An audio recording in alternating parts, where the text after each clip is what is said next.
Dayon kamo sa Max Restaurant, the house that fried chicken built.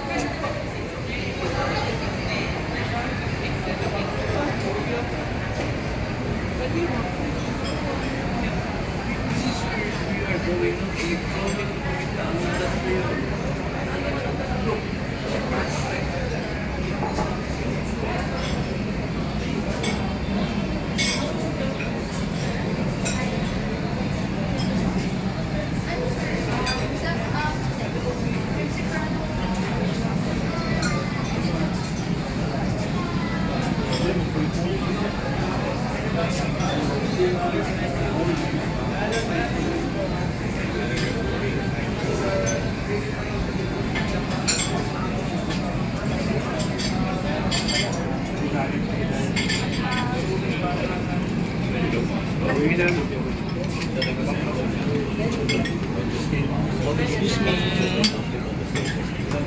It's a good bacterial status. It's better than clay pine because it's the bacteria sa heating lang. Not much.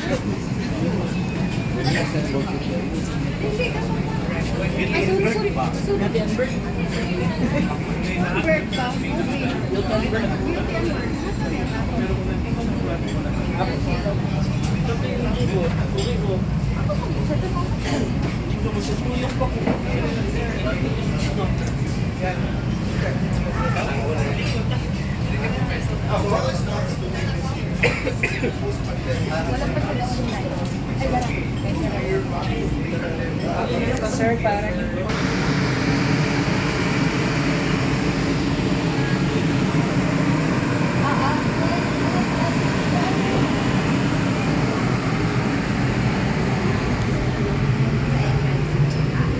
So once again, good afternoon, friends. And for the next half hour, we're going to have the interview with Sir Jim Cantebella.